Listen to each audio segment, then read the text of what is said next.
Voilà, donc je vais afficher le TD hein, que vous devez peut-être avoir sous les yeux aussi.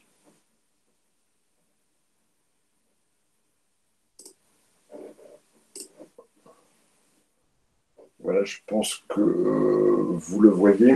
Alors, à partir du document 1 de l'annexe 1, surlignez dans le document 2 de la même annexe les réponses qui caractérisent l'approche mercatique. Alors, vous avez sans doute lu, j'espère, ce document qui nous résume un peu les trois grandes étapes de la commercialisation d'un produit. Comment ça s'est passé et comment on est arrivé aujourd'hui jusqu'à une approche qu'on appelle marketing ou mercatique, d'accord? Comment on vu tout ça? Le document nous fait référence à trois grosses étapes. Alors même si le document nous dit, voilà, on ne peut pas trop les délimiter dans le temps, malgré tout, moi je dirais qu'on peut quand même en avoir une approche temporelle. Cette approche temporelle, elle commence au début du 19e siècle avec la mécanisation et la production de masse. C'est-à-dire que euh, aux alentours des années 1880, fin du 19e siècle, je ne sais pas si vous vous souvenez de ça, c'est la révolution industrielle, la mécanisation, et on a commencé à produire en premier en Angleterre des, euh, des marchandises à la chaîne, de façon à pouvoir produire en masse et en volume. Avant cette époque, si vous vouliez une table, vous alliez voir un artisan. L'artisan fabriquait la table comme vous le désirez, évidemment, d'accord. Mais évidemment, la table avait un coût relativement important. À partir des années, alors un peu plus tôt, hein, 1850, avec la mécanisation, avec la révolution industrielle et les évolutions technologiques, on a pu fabriquer des tables à la chaîne. Et donc, obligatoirement, les prix ont chuté, et ce qui fait que le commerce se faisait principalement de façon. On n'avait pas le choix. Voilà, la table était produite, j'achetais de la table. Mais j'étais content parce que je pouvais l'acheter. Je pouvais l'acheter tout de suite, d'accord. Et je pouvais l'acheter moins cher. Cette approche-là, elle a été vue aussi aux États-Unis dans un concept qu'on appelle le Fordisme. Je sais pas, vous avez dû en entendre parler, hein, peut-être en quatrième ou en troisième, ou si certains ont fait un peu d'écho un peu plus tard. C'est la mécanisation, voilà, c'est la production de voitures, c'est la popularisation de certains produits qui n'étaient réservés qu'à l'élite parce que ça coûtait cher. Ça, c'est une approche qui met en avant le fabricant. C'est celui qui fabrique qui va dicter le marché. D'accord. Alors que dans une deuxième partie, et là on va aborder plutôt le XXe siècle et principalement la deuxième partie du XXe siècle, à partir des années 1950, après la Deuxième Guerre mondiale, cette fois-ci on a l'ère des vendeurs. Pour que la personne puisse acheter, il fallait savoir vendre. Et à partir de là, c'est plus le producteur qui était le maître un peu du marché, mais c'est celui qui savait vendre qui était le maître du marché. C'était lui le roi du pétrole. Avant, c'était celui qui savait produire en masse. Ensuite, ça a été celui qui savait vendre. Donc ça, c'est la deuxième partie de l'évolution de la commercialisation des produits. Donc c'est celui qui savait vendre qui était le roi du pétrole. C'est lui qui était au centre. C'est la technique de vente qui était au-dessus de toute cette approche. Aujourd'hui, les choses ont changé. Les choses ont changé. Pourquoi? Parce qu'il faut se différencier des autres. Parce qu'aujourd'hui, vous achetez plus parce qu'il y a un vendeur, mais vous achetez parce que vous voulez un produit. Mais le produit, c'est peut-être pas le même que celui que vous avez, que votre voisin a. Vous voulez un produit qui correspond à votre envie précisément. Et là, on est passé du producteur qui dictait le marché, le vendeur qui a lui aussi eu sa période où il dictait le marché, et aujourd'hui, c'est le consommateur qui dit exactement comment on doit produire. C'est lui qui fait remonter toute la chaîne. On avait à un moment donné, on avait au début, je vous dis des années 1850, une chaîne qui partait du vendeur, c'est le vendeur qui fabrique, c'est pardon, le producteur qui fabriquait, le vendeur, il vendait ce que le producteur avait fabriqué et évidemment le consommateur, lui, achetait ce qu'il trouvait sur le marché, d'accord? Donc ce qui était produit. Ensuite, c'est le vendeur qui a dicté et aujourd'hui, c'est le consommateur qui dicte le marché, c'est lui qui fait la loi. Aujourd'hui, si vous ne produisez pas ce que les gens ont besoin, c'est mort, vous ne vendez pas. On voit ça même à l'extrême pour les voitures. Oui, c'est pas grave, Célia. On voit ça même à l'extrême pour les voitures, puisque aujourd'hui, vous arrivez dans une concession, vous choisissez la couleur, vous choisissez les options, vous choisissez le nombre de portes, vous choisissez le moteur, etc., etc. Et finalement, vous avez le produit que vous avez décidé, pas celui qu'on a décidé de vous vendre, mais celui que vous avez décidé. Donc on voit bien qu'ici, c'est bien le consommateur qui va dicter toute la chaîne, d'accord, et qui va remonter jusqu'à la production. D'ailleurs, ça a un effet, le côté un peu négatif des choses dans ce type de conception, c'est qu'aujourd'hui, vous achetez une voiture neuve, vous allez au garage, vous êtes livré dans 2 mois. Alors, encore plus aujourd'hui avec les événements Covid qui réduisent et qui affectent toute la production. Mais en temps normal, vous allez dans une concession, vous commandez votre voiture avec les options, la couleur, etc. Et le mec, il vous dit, vous êtes tout content, vous dites, bon, peut-être que je la récupère la semaine prochaine, et le mec, il vous dit, livraison dans 3 mois. Pourquoi? Parce que c'est un peu le retour du bâton. Tant que ça remonte jusqu'à la chaîne de production et que le produit soit fabriqué, assemblé tel que vous le vouliez, ça met plus de temps. Donc celui qui arrive à répondre exactement à la demande dans un temps beaucoup plus rapide, alors lui, c'est idéal pour lui. C'est idéal pour lui. Alors c'est toute cette approche, c'est aujourd'hui cette approche où se dire, voilà, c'est le client qui décide. C'est un peu le client est roi, hein, d'accord? C'est toute cette approche qui était donc démontrée dans l'article dont vous pouviez vous servir et qui va nous permettre de discuter simplement des affirmations qui vous sont données et de dire est-ce qu'elles se rapprochent effectivement de la démarche marketing ou est-ce qu'elle symbolise une autre démarche, d'accord? Donc je vous rappelle que la première démarche, c'est le producteur qui décide de ce qui va être sur le marché. Le consommateur n'a rien à dire. Lui, il achète ce qu'il trouve. La deuxième partie, le deuxième temps fort, c'est le vendeur qui décide. C'est moi, je suis capable de vendre ça, donc vous produisez ça et vous achetez ça. Et enfin, deuxième partie qu'on appelle approche marketing ou approche mercatique, c'est le consommateur qui décide de ce qu'il a envie d'acheter et donc qui va avoir une influence sur le vendeur. Alors, obligatoirement, à partir de là, vous me dites que, effectivement, l'affirmation, la démarche mercatique ou marketing, c'est la prédominance du consommateur. Ben oui, effectivement, c'est la prédominance du consommateur. C'est le consommateur qui décide et qui va orienter le marché. Par contre, ça n'est pas la prédominance du vendeur. Ce n'est pas le vendeur qui décide. Alors, le vendeur, il va essayer de faire son boulot, hein, effectivement. Mais le vendeur, il va plutôt mettre en avant le fait de pouvoir vous proposer un produit qui est complètement collé à votre envie. Alors, est-ce qu'on peut dire qu'on fabrique aujourd'hui ce que l'on peut vendre, à votre avis?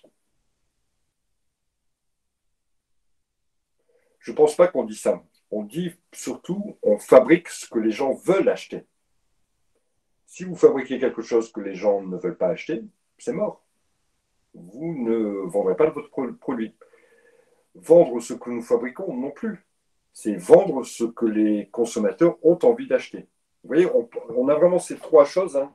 Le producteur, le vendeur, le consommateur, et on se demande dans quel sens ça va.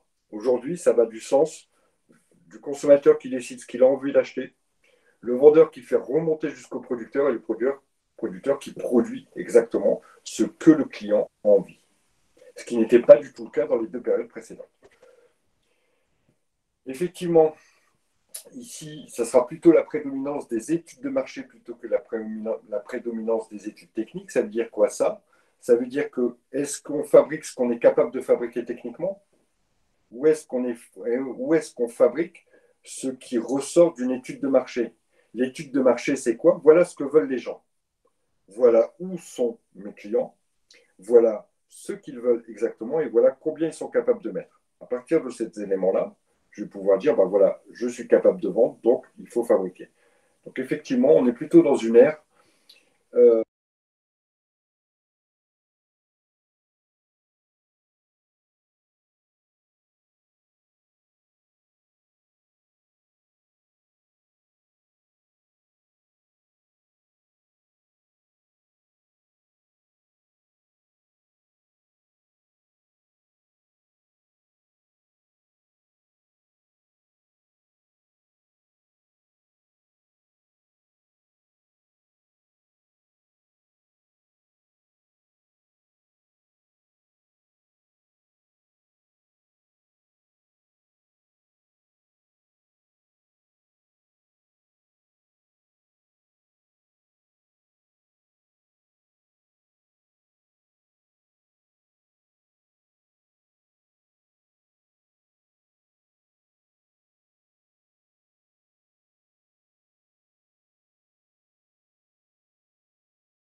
Monsieur, au cas où vous m'entendez, nous, on vous entend plus.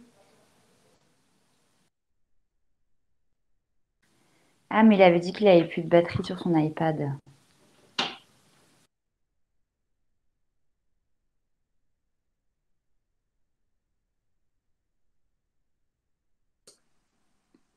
Ok, est-ce que vous m'entendez? C'est bon pour vous? Oui, ok. J'ai juste changé d'ordinateur, j'ai dû relancer la connexion. Notre ordinateur a plus de batterie. Donc, je continue, sauf que c'est là-bas que ça présente. Bon, c'est pas grave. Je continue donc ce que je disais. On parlait de la prédominance des études de marché et je vous indiquais comment mettre en place une étude de marché. Alors, une étude de marché, comment la mettre en place? Vous avez sans doute lu dans le cours que l'étude de marché, elle va regrouper un certain nombre de choses. D'accord? Elle doit, alors c'est un document qui est relativement large, qui va reprendre tout votre projet.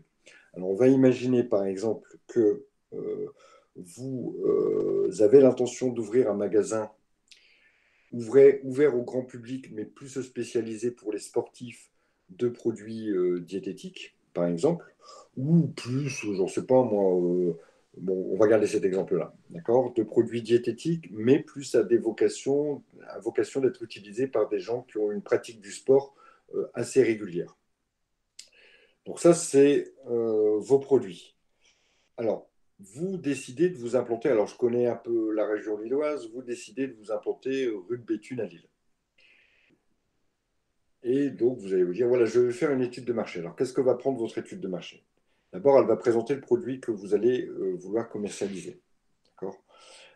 Produit avec toutes ses caractéristiques, autant ses caractéristiques techniques, mais aussi la marque, d'accord, du produit que vous allez commercialiser et les bienfaits du produit, les avantages, les inconvénients, le prix, pourquoi ce prix, etc. Ensuite, vous allez étudier est-ce que votre implantation vous permet de toucher votre clientèle. Imaginons que, je ne sais pas moi, dans le centre de l'île, il y ait 4 clubs de sport, type Planet Gym, enfin, tout ça. Bon, voilà. On peut dire qu'effectivement, dans le secteur, vous avez plutôt la possibilité de toucher une clientèle. Ensuite, votre étude de marché va prendre en compte la concurrence aussi, par exemple. Est-ce que vous avez de nombreux concurrents aux alentours de vous? Donc, vous voyez, c'est quelque chose qui est relativement complet. Alors, comment ça se fait? Très honnêtement, ce n'est pas avec 1 heure de marketing que vous allez savoir réaliser une étude de marché. D'accord. Alors, soit vous la confiez à quelqu'un qui est spécialisé dans l'étude de marché, ou soit bah, de vous-même, en ayant peut-être des aides par-ci, par-là, vous la réalisez. Mais dans tous les cas, elle n'est pas obligatoire, il n'y a rien de légal là-dedans, mais elle est nécessaire et vraiment très utile avant de commencer une activité. Je sais pas, moi je suis vendeur de pizza. Si j'ai envie de m'installer et qu'il y a 4 autres vendeurs de pizza à moins de 500 mètres à la ronde, est-ce que clairement c'est très logique tout ça? D'accord. Alors là, il n'y a pas besoin d'une étude de marché, mais pourquoi pas? D'accord. Alors, reprenons ici notre article et les choses que l'on nous donne. On nous dit, voilà, est-ce que l'approche marketing, c'est se limiter à la satisfaction des besoins connus? Et c'est le connu qui est intéressant ici. Qu'est-ce que vous en pensez? Ben, moi, j'aurais dit Alors, non parce que j'ai l'impression que quand même, enfin, c'est sûr que nous, on décide, enfin, les industriels font tout en fonction de ce que nous, on veut acheter, mais eux, ils créent aussi notre besoin, notre envie d'acheter. alors, évidemment, quel est l'exemple? Alors, peut-être que vous ne l'avez pas connu, hein, mais quel est l'exemple le plus frappant de besoin créé? Pour moi, le plus frappant de ces 20 dernières années, c'est l'iPhone. D'accord. Alors, vous avez peut-être pas. Alors, l'iPhone, c'est quoi? C'est 2006, 2007, 2006, je crois, l'arrivée de l'iPhone. Avant l'iPhone, la notion de smartphone n'existait pas. Donc, on ne savait pas ce que c'était, évidemment. Donc, on ne peut pas avoir un besoin de quelque chose qu'on ne connaît pas. D'accord. Il y avait eu des tentatives de connexion Internet sur des téléphones qui n'avaient pas encore forcément des écrans tactiles, etc., etc., avec des systèmes qui n'étaient pas forcément super performants et qui n'avaient dans tous les cas pas le rendu que a pu avoir l'iPhone quand il a été mis sur le marché. Ici, on a clairement, grâce à la technologie, un produit où on a créé un besoin chez le consommateur. Aujourd'hui, alors certes, on est maintenant pratiquement 15 ans après l'arrivée des premiers smartphones, mais je dirais on pourrait appliquer cette réflexion-là pratiquement 5 ans après l'arrivée de ce produit. Plus personne ne peut se passer d'un smartphone. Je parle bien du téléphone portable, oui, encore plus, hein, d'accord, mais du smartphone. À partir du moment où on a mis le smartphone en place, on s'est dit, voilà, est-ce qu'on va pouvoir décliner ça? Ça reste la même chose pour moi, mais sous la forme d'iPad, par exemple, ou de tablette maintenant. D'accord. Alors, je ne fais pas forcément l'éloge d'Apple, hein, mais je trouve que sur ce coup-là, le besoin a été créé. Donc, effectivement, on ne va pas dire que ça se limite aux besoins connus, mais ça peut être aussi, ça peut s'attaquer aussi à des besoins inconnus, ce qui est beaucoup plus dur, d'accord? Mais une création de besoins qui a fait également évoluer le mode de travail. Oui, bien sûr, oui, oui, oui, bien sûr. Alors, l'iPhone, enfin, c'est la révolution, d'accord? Alors, c'est à mettre en parallèle avec l'Internet, avec la 4G, la 3G, etc., etc., hein. Aujourd'hui, avec les réseaux Wi-Fi, aujourd'hui, si vous n'avez pas d'Internet, l'iPhone ne sert à rien. Vous voyez, hein? Si vous n'avez pas de Wi-Fi, votre iPhone, ou si vous n'avez pas d'Internet via le réseau 4G, l'iPhone n'a plus aucune raison d'être. Donc, il y a un parallèle entre les deux. Il y a des dépendances comme ça. Aujourd'hui, les réseaux sociaux n'existent que grâce au téléphone. S'il n'y avait pas de smartphone, il n'y a pas de réseau social. Parce que les réseaux sociaux, ils existaient avant Facebook, hein. D'accord? Et là, alors, sous des formes moins développées, sûr. Mais il fallait rentrer chez soi, se connecter à des serveurs, échanger des messages, pouvoir discuter avec les gens, etc. Créer une communauté. Mais il n'y avait pas cette instantanéité qui se faisait. D'accord? C'est-à-dire que je ne pouvais pas tout de suite voir les messages, les photos, les machins. Il fallait que je rentre chez moi, que je me connecte à un ordinateur fixe, etc. Les réseaux sociaux, parallèlement, ils ne vivent que grâce au smartphone. Pas de smartphone, pas de réseaux sociaux. Pas de, pas de Wi-Fi, pas de smartphone. Donc encore moins de réseaux sociaux. Je viens d'avoir quelqu'un qui m'a fait une réflexion qui était plutôt intelligente aussi. Alors, épargnement, les abonnements sont moins chers. Ah, ça, c'est pas mal. Est-ce que ça va dans ce sens-là ou est-ce que ça va dans l'autre sens? Je pense que les abonnements téléphoniques, c'est autre chose pour moi. C'est un autre marché. Je vais vous dire mon sentiment. D'accord. D'abord, parce qu'il y a un point de vue réglementaire qui, aujourd'hui, est relativement strict. Tout le monde ne peut pas faire, tout le monde ne peut pas vendre des abonnements. D'accord. Alors, ceux qui en vendent et qui ne sont pas des opérateurs, ne font que racheter aux opérateurs des minutes de communication. Je pense à vos banques, certainement. Le CIC fait de la téléphonie. Le CIC n'est pas un opérateur téléphonique. Le CIC achète à Orange des minutes qu'il revend. D'accord. Donc c'est à la limite un distributeur, mais ce n'est pas du tout lui qui fera le prix. C'est simplement une façon d'attirer des clients. Bon, je ne suis pas persuadé que cette politique de distribution fonctionne à fond, mais enfin, bon. Euh, Parce qu'aujourd'hui, vous aviez historiquement que trois opérateurs qui avaient le droit de commercialiser de la minute d'abonnement, ou des abonnements, hein, Orange, Bouygues et SFR. D'accord. Alors, ils sont passés par des noms différents, mais dans tous les cas, ça restait les trois historiques. Et qu'est-ce qui s'est passé il y a 4-5 ans? L'État a décidé d'accorder une quatrième licence. À qui?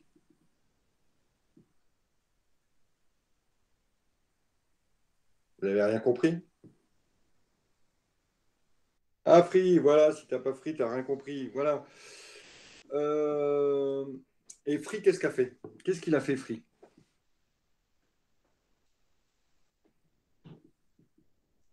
Alors moi, avant Free, je payais mon abonnement. Alors évidemment, Bah, il a explosé les prix. Enfin, il il a a gravement diminué les prix, exactement, énormément. exactement, et ça a donné une répercussion sur tous les autres. Oui, Tous les autres ont dû réduire, d'accord? Parce que Free s'est dit voilà, moi j'arrive sur un marché où tout le monde a déjà son téléphone, tout le monde a déjà des abonnements. La marge d'abonnés nouveaux, hein, pas d'abonnés qui changent, mais de personnes nouvelles, elle est très petite. Elle ne me permettra pas de rentrer dans mes frais. Je ne peux pas me baser sur euh, gagner des nouveaux. Je suis obligé d'aller débaucher les autres. Je suis obligé d'aller prendre des consommateurs qui ont déjà un abonnement chez quelqu'un d'autre. Comment gagner des parts de marché? Dites-moi, et ça c'est dans votre cours. Vous avez plusieurs possibilités. Comment on peut gagner des parts de marché? Vous, demain, si vous commercialisez un produit que les gens achètent déjà ailleurs, comment vous faites pour le commercialiser, votre produit?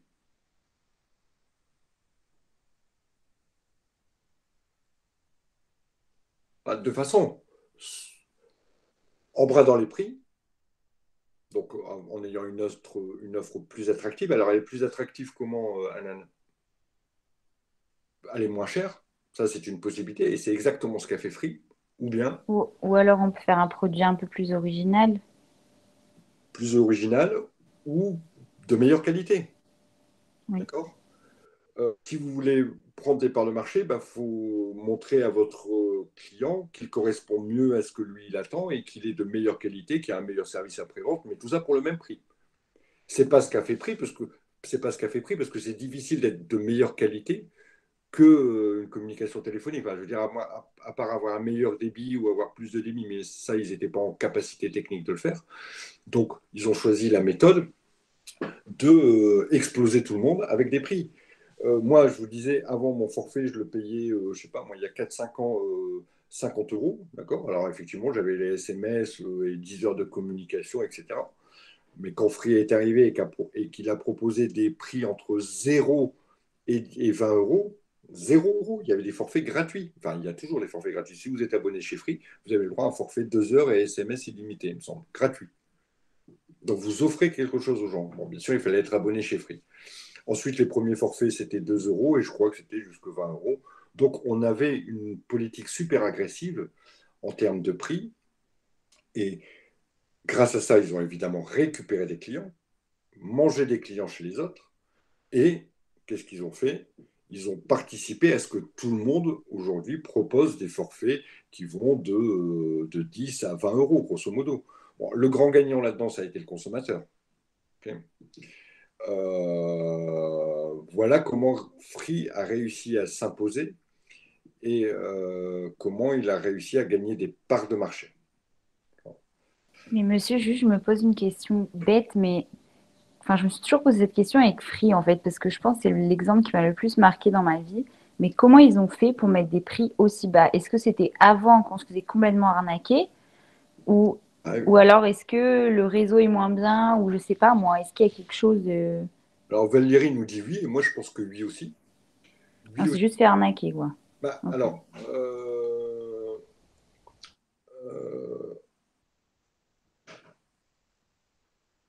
en fait, Free rachète aussi, hein, parce qu'ils n'étaient pas capables, grâce à leur ligne, grâce à leur technique, de pouvoir avoir autant d'abonnés qu'ils ont eu. Donc, ce qu'ils ont dit, ils ont dit, bah, nous, on va racheter en gros des minutes de téléphone à Orange et on va les revendre sous Free. Donc, ils ont sous-traité une petite partie. À un moment donné, l'État a dit, attendez, si on vous accorde une licence, ce n'est pas pour que vous fassiez de la sous-traitance. Donc, il va falloir, on comprend bien que là, vous devez améliorer votre technologie et que ça va prendre peut-être un petit peu de temps. Mais d'ici quelques années, faudra être autonome et produire vos minutes de communication vous-même grâce à votre propre réseau. Alors, comment ils arrivent à tenir? Parce qu'aujourd'hui, clairement, Free avait déjà toute la structure des hommes. Parce que Free était déjà un acteur d'Internet. Un acteur important d'Internet. Aujourd'hui, beaucoup, beaucoup des communications passent par le réseau Internet. Il y a très peu de communications qui passent hors réseau Internet. Tout passe pratiquement par le réseau Internet. Donc, ils avaient déjà le réseau Internet. Donc, en termes d'investissement, ce n'était pas énorme. Ensuite, il faut les gens qui font les factures, ils avaient déjà tout ce monde-là. Donc finalement, c'est pas pour rien. Et ils se sont pas lancés comme ça dans l'aventure. Finalement, ils ont étudié. Alors peut-être qu'au départ, on perd de l'argent, d'accord? Mais à un moment donné, grâce au nombre, grâce à la quantité de clients que je vais avoir, je vais revenir. Et c'est pas forcément mon métier. C'est pas là que je veux gagner de l'argent. Je veux capter du client, d'accord? Ce qui m'intéresse, c'est capter du client et m'imposer sur le marché et faire que mon nom soit connu, Free.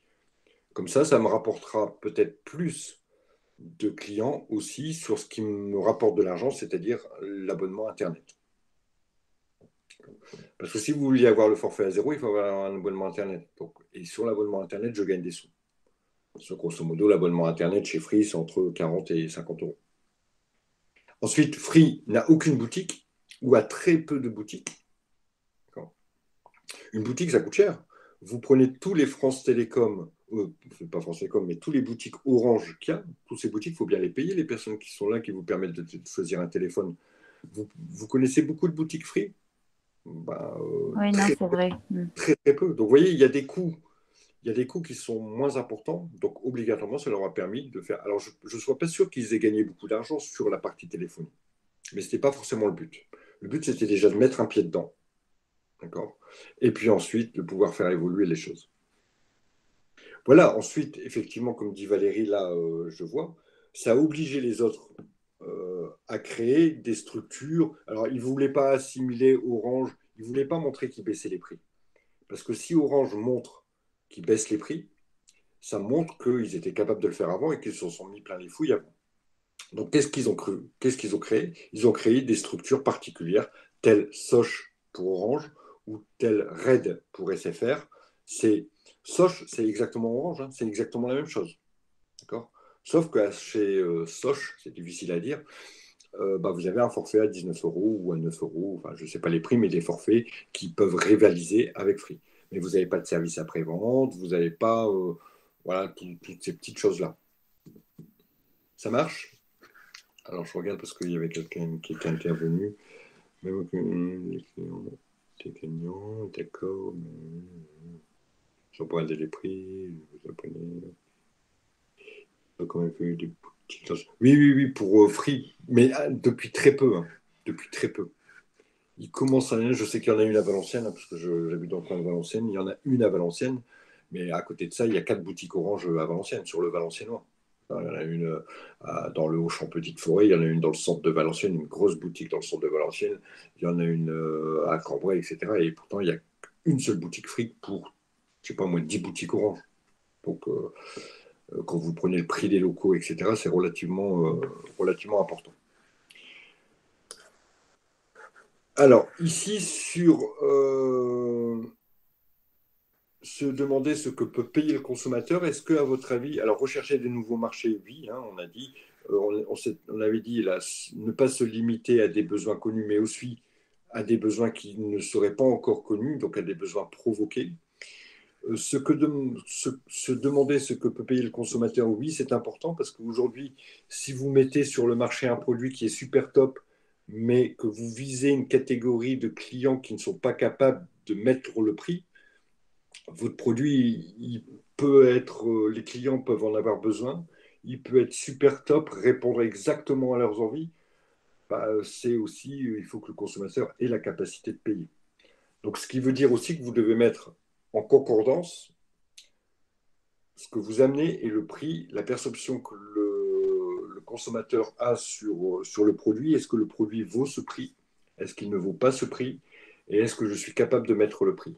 Et vous verrez qu'on aura pas le prochain chapitre, mais le prochain chapitre où justement on va travailler spécifiquement sur le prix. Et vous verrez qu'il y a des systèmes, alors qui sont basés un peu sur des statistiques, mais qui peuvent permettre d'étayer une étude de marché, de dire voilà, à tel prix, les gens sont prêts à acheter et pensent en même temps qu'il y a de la qualité, et à tel prix, ils ne peuvent pas acheter ou ils pensent qu'il n'y a pas assez de qualité. Je vais vous prendre l'exemple. Je vais prendre un exemple. Imaginons que on vient de passer les fêtes de Noël. Hein. Imaginons qu'on puisse encore aller au restaurant. D'accord? On imagine qu'on peut aller au restaurant et que bah, vous avez décidé avec votre petit copain ou avec votre petite copine ou avec votre mari ou avec votre femme d'aller réveillonner au restaurant. Vous prenez un premier restaurant qui vous dit, voilà, je vous propose un menu complet avec champagne pour 15 euros. Entrée, plat, dessert, apéro, pousse café et champagne pour 15 euros. Qu'est-ce que vous allez penser de la qualité du menu que vous allez manger? Mauvaise parce que déjà, s'il y a le champagne, déjà normalement c'est le prix juste de la coupe, quoi. Voilà, c'est le prix de la coupe, mais est-ce que vous croyez que... voilà. Donc, on se dit, c'est de la merde. Clairement, hein, on va se parler entre nous. On va manger n'importe quoi, ça va pas être de la qualité, effectivement. Maintenant, si je vous dis que le prix, le menu, vous allez le payer 20 euros, vous allez me dire toujours la même chose, ça va pas être de la qualité. Est-ce que c'est un prix qui est bon? Bah oui, c'est un prix qui est bon, mais parallèlement, je ne le mettrai pas parce que je pense aussi qu'il n'y a pas de qualité. Et puis, on va monter comme ça, petit à petit les prix, dans mon étude. Et je vais vous dire, arrivé à 40 euros. Est-ce que vous pensez qu'à 40 euros, vous aurez un repas de qualité? Alors ici, vous êtes 20 à être connectés. Je suis sûr que 15 d'entre vous vont me dire oui et que 5 d'entre vous vont me dire non. Ben, moi, je vais dire non parce que c'est quand même Noël, donc c'est une période où on va dire que les produits attendus à un repas de Noël sont plus chers que d'autres, que la normale. Donc moi, Voilà, alors, j'aurais dit voyez, non, sauf si vraiment le restaurateur est méga sympa et qu'il veut rien gagner à sa soirée, quoi. bah ouais, mais si imaginez qu'il fait euh, non pas 40 repas, mais 400 repas. Là, il va peut-être Alors, gagner son argent, vous voyez? alors oui, oui. Ça, Ouais. mais après, c'est vrai que ça dépend tellement de combien de repas il va vendre, quoi. C'est vrai. Ouais, mais je vous parle de qualité de repas, vous devez vous en foutre, vous, combien ils vont en vendre. Moi, je vais vous dire, Oui. pour Ben, 40 euros, du coup, niveau qualité, je pense pas, parce que non, là, vous parce réfléchissez que un peu trop loin. Mais, ouais. mais voilà, vous voyez, donc cette étude, elle peut se faire, et si je vous dis, voilà, 60 euros, est-ce que vous pensez que c'est un menu qui va être de qualité? Ben là, vous allez commencer pour certains à me dire oui. Est-ce que c'est trop cher? Ben non, finalement, ça vaut le coup, quoi. Maintenant, je vous dis, le restaurateur vous propose un menu à 250 euros par personne. Est-ce que vous pensez que vous mangerez de la qualité? Vous allez tous me répondre, et moi compris. Oui, Oui. Est-ce que vous trouvez ça cher? aussi. Mais en fait, ça, je crois que c'est le Aussi. problème des êtres humains, c'est que on veut que ce soit de la qualité, mais après, on dit toujours que c'est trop cher. Eh bien, oui, mais je vous promets qu'il y a un équilibre. Il y a un Ou au moins, équilibre. Ouais. il y a un point où vous allez toucher le plus de gens et qui pensent que c'est de la qualité et qui pensent que c'est pas trop cher. Et ça se fait à travers une étude. C'est le principe du prix psychologique, hein, d'accord? C'est de dire ce prix-là, c'est pas trop cher. Et en plus, je pense que ce sera de la qualité. Et on va avoir des courbes qui s'inversent et qui vont vous montrer à quel prix il faut vendre votre produit pour que les gens pensent que c'est pas trop cher et pour qu'ils pensent en plus que c'est de la qualité. Et la démarche, elle se fait exactement comme celle que je viens de vous faire, c'est-à-dire qu'on va monter les prix petit à petit, on va interroger les gens et puis on va voir que au bout d'un moment, eh ben, les gens vous disent OK, c'est de la qualité, mais là, ça devient trop cher. D'accord. Et puis, en sens inverse, au bout d'un moment, les gens vont dire ouais, ok, là c'est le bon prix, mais en dessous, je pense que ça restera quand même un bon prix, mais j'aurai pas de la qualité. Et on va voir qu'on a des courbes qui s'inversent et on a un croisement au niveau de ces courbes, et c'est ce qui définit le prix. Mais encore une fois, ce n'est que statistique, bien sûr, c'est le prix qu'il faut vendre. À votre avis, qui a de l'influence sur le qui fait que, enfin, quels sont les éléments qui peuvent faire que le produit que vous allez vendre va avoir un prix qui va être différent. Qu'est-ce qui agit sur le prix? Dites-moi. La demande, très bien. Plus le produit est demandé, plus effectivement vous pourriez être tenté d'augmenter le prix. La qualité du produit, très bien. Alors en même temps que la qualité, je vais vous dire la renommée, la marque, etc. qui Oui, sont voilà, par rapport aux autres produits qu'il y a voilà. sur le marché, mais d'autres marques. Ensuite, le prix de la matière première, donc d'accord, le prix de fabrication. Ce sont comme les trois que vous m'avez donnés qui étaient des bonnes réponses, ce sont des éléments qui vont influencer, qui vont influer sur le prix de vente. Je suis d'accord. Encore, il y a encore d'autres choses.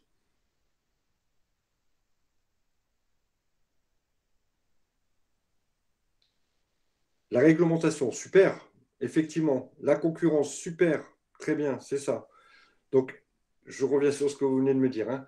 La réglementation, effectivement, vous avez des prix qui sont réglementés, parfois même des prix qui sont les masques chirurgicaux. Alors qu'aujourd'hui, sur ce type de produit, avant que le gouvernement intervienne, le prix du masque chirurgical n'était pas réglementé. Vous pouviez le vendre 20 euros si vous avez envie de le vendre 20 euros. D'accord? Avec l'affaire du Covid et donc effectivement la demande qui a été très très très forte, le gouvernement, on aurait été tendu. Moi, imaginons, j'ai un stock de 100 000 masques. Il n'y a aucune règle qui m'interdit de vendre 1 euro le masque ou de vendre 10 euros le masque. La loi du marché ferait que, bah, t'en veux, bah, moi c'est 10 euros. Comme vous êtes plein à en vouloir, j'ai le droit d'augmenter mes prix, je fais ce que je veux. Et ça, c'est la loi du marché. Et ça, vous avez tout à fait le droit. Aujourd'hui, il n'y a rien qui interdit, mis à part les masques, parce que le législateur est intervenu, mais sur 90% des produits en France, les prix sont libres. À Auchan, si vous achetez un kilo de pâtes, Auchan peut très bien vous vendre le kilo de pâtes 100 balles. D'accord? Aujourd'hui, il n'y a rien. Sauf que des fois, effectivement, le législateur intervient pour certains produits, type essence. Et ici, concernant les masques, le législateur a interdit, a mis une fourchette de prix au-delà desquelles il était interdit de vendre. Donc la réglementation peut avoir une influence sur le prix, comme, je vais le mettre dans la même catégorie que l'État, les taxes. D'accord. Comme les taxes. D'accord. Ne pas vendre en dessous des prix d'achat, ouais, mais c'est un rêve, ça.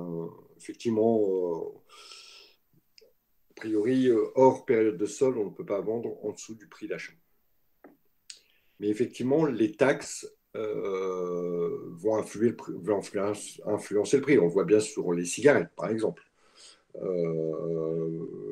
Sur 10,40 €, il y a 9 € qui vont à l'État, 1 € qui va aux fabricants et 8% qui vont aux buralistes. D'accord. Plus l'État va augmenter, plus ces taxes, plus les cigarettes vont augmenter. Quelqu'un m'a dit tout à l'heure la concurrence. Effectivement, la concurrence va vous faire si vous êtes tout seul à vendre des pizzas juste à côté d'une fac, allez, parce que vous êtes des BTS diète, ce sera des pizzas bio, et ben vous allez peut-être pouvoir vendre vos pizzas plus cher que si vous y avez 10 vendeurs de pizza, 3 kebabs et 10 McDo dans le même espace. Donc effectivement, la concurrence. Je rajouterais, moi, il y a aussi des phénomènes de mode, le nombre d'intermédiaires, voilà. Tout ça, alors, tout ça, on le met dans les coûts de revient. J'ai vu que vous m'avez dit, oui, si on fait beaucoup de pubs, bah, tout ça, ça vient alimenter le coût de fabrication, le coût de commercialisation, le coût d'emballage, hein, par exemple, du bien que vous vendez. Mais effectivement, par exemple, si il existe des phénomènes de mode, est-ce que vous vous souvenez de ces petits trucs qu'on mettait sur le bout du doigt et qu'on tournait là, des hand spinners? Vous vous souvenez de ça? C'était la mode il y Oui, a... mes frères, ils en voulaient tout le temps. Et ben voilà, ils en voulaient. Et demandez à vos frères si aujourd'hui ils en veulent, et ben ils en voudront plus parce que c'est plus la mode. Non, ouais, c'est clair. Donc ce même produit, alors effectivement, la mode influence la demande, ça je suis d'accord. La mode, ces phénomènes de mode là vont faire que le produit va se vendre plus cher alors que hors mode aujourd'hui, essayez d'acheter un hand spinner, vous allez le trouver dans un vieux brocanteur à 10 centimes alors qu'on a pu le vendre jusqu'à 10-20 € au moment de l'essor de ce produit-là. On a aussi des phénomènes des saisonnalités qui vont faire varier les prix. Prenez un vol pour, je ne sais pas moi, aller la Turquie, pour aller visiter je ne sais pas quel monument en plein été, au moment des vacances scolaires, votre vol, vous allez payer plus cher parce qu'il y a plus de demandes, mais ici c'est la saisonnalité qui agit sur la demande. Vous allez payer plus cher que si vous partez hors vacances scolaires quand il fait froid.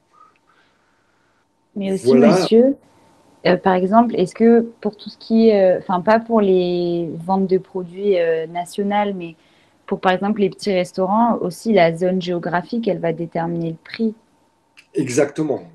C'est très bien, je l'avais oublié, mais effectivement, la zone géographique et donc la cible client va, va faire que si vous êtes à Nice, dans les rues piétonnes de Nice, euh, bah, voilà, votre plat, vous allez peut-être le vendre un peu plus cher que si vous êtes dans un petit troquet au fin fond de la campagne ardéchoise.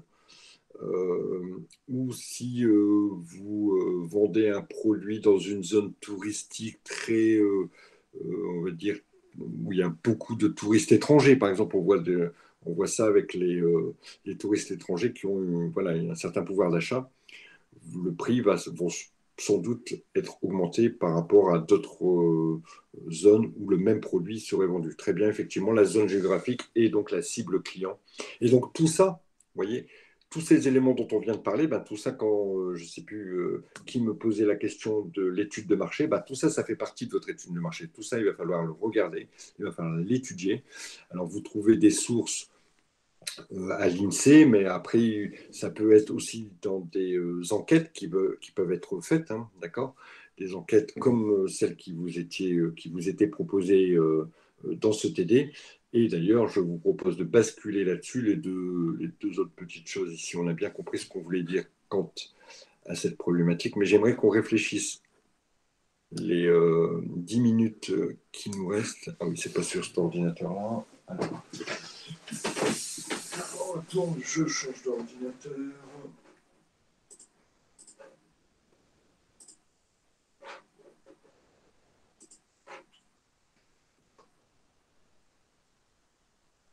Il y avait, on reviendra peut-être la prochaine séance sur la problématique du snacking, mais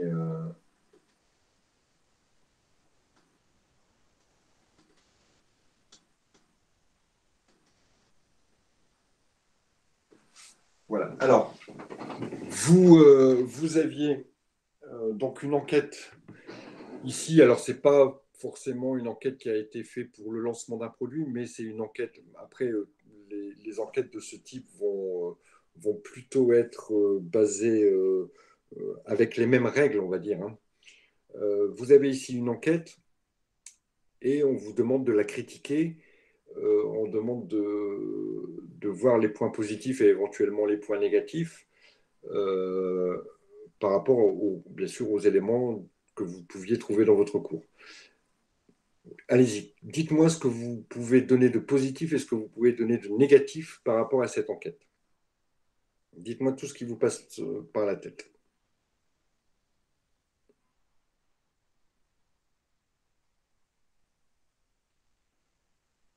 Il ne vous passe rien par la tête?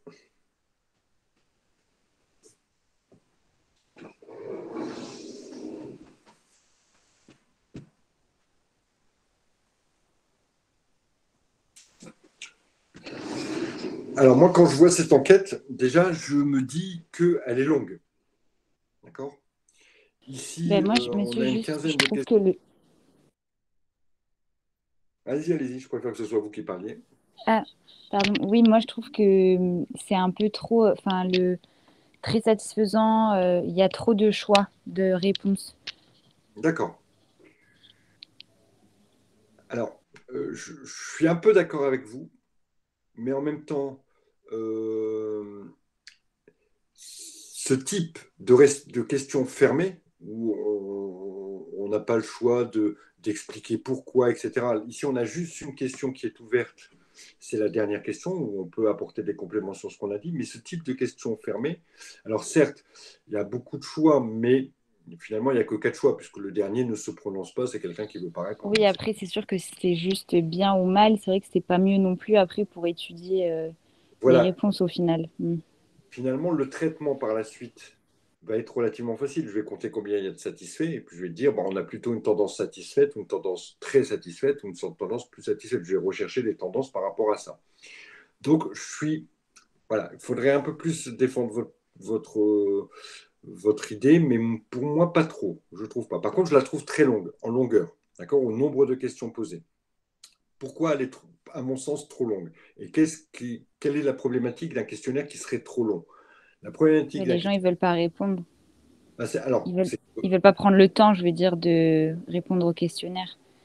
d'accord. Ou bien je vais pas leur laisser le temps. Ou bien je vais pas leur, non, je vais pas leur laisser le choix de regarder le questionnaire. Je vais dire, bonjour monsieur, voilà, j'ai une petite question, j'ai deux, trois questions à vous poser.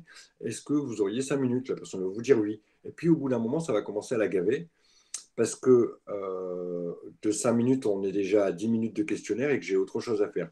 Donc les réponses que je vais vous donner, elles seront plus faibles parce que je veux en terminer là et donc je vais, voilà.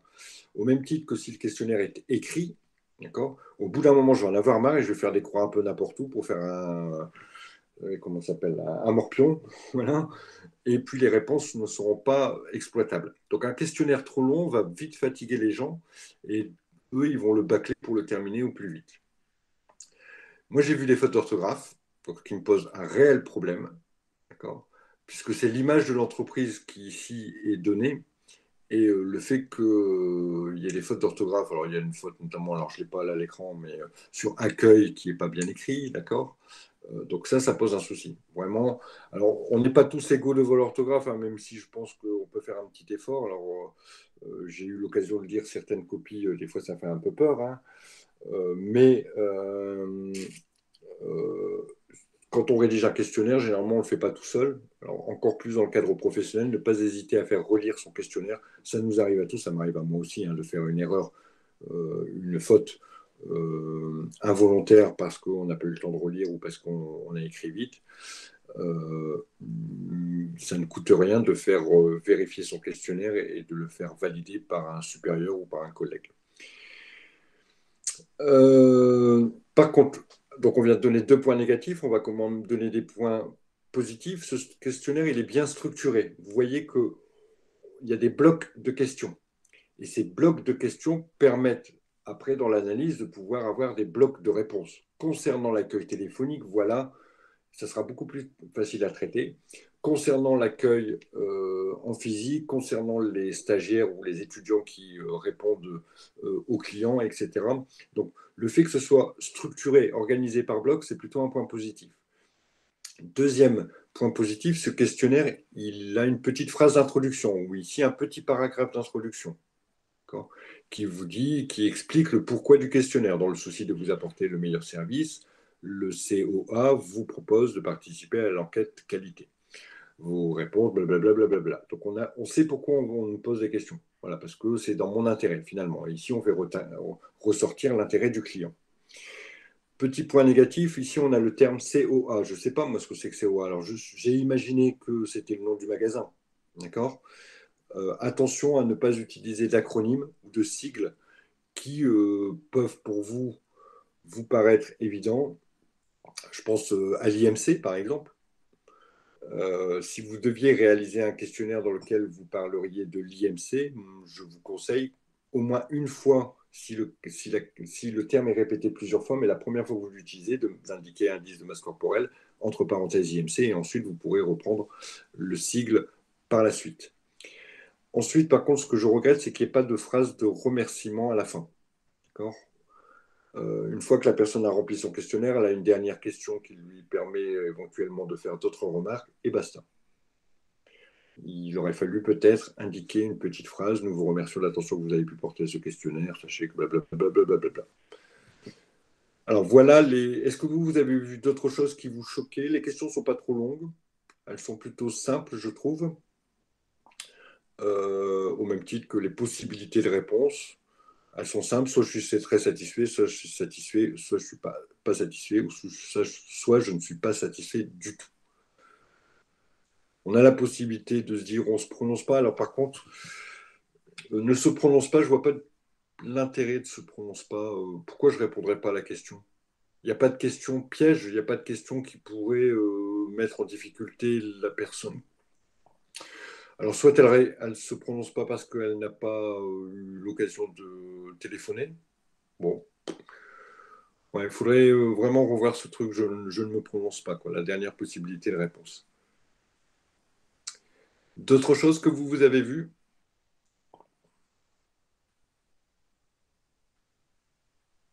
Non, je crois pas. Non. Ok, bah c'est bien. Alors, il y a le deuxième petit exercice, je ne me rappelle plus, c'était sur quoi?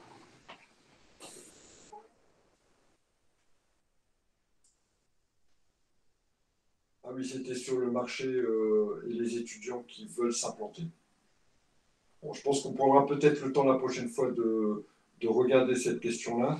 Il y a des choses qui sont plutôt intéressantes sur le marché de la vente à emporter. Je dirais que oui, il faut qu'on le regarde quand même la prochaine fois, parce qu'il me semble bien que c'était un sujet qui était tombé lors d'un examen. Bon. Y a-t-il des questions? Pas de questions pour Non, vous? merci. Non, merci. Donc on se revoit mercredi, je crois. Quelque chose comme ça. Euh, Oui. on continuera ça. Il nous reste encore un chapitre. Vous voyez, c'est un peu de discussion. Il n'y a pas vraiment. Enfin, il y a quelques petits trucs à voir. Bon, il faut lire le cours et puis après regarder un peu son TD et on en discute par la suite. Par contre, dès qu'on va attaquer les prix, là, il y aura du chiffre et du calcul. Donc là, il faudra bien préparer son TD de façon à pouvoir suivre la correction. Ça marche pour tout le monde? Oui, merci beaucoup. Bon, bah écoutez, je vous souhaite une bonne soirée et je vous dis à la prochaine. Ciao, monsieur, vous allez nous donner un DM ce semestre. Non, je ne vais pas vous donner de DM ce semestre. Bonne soirée. Ah, vous êtes content, hein, pas de DM. Ouais, youpi. Allez, ciao à tous.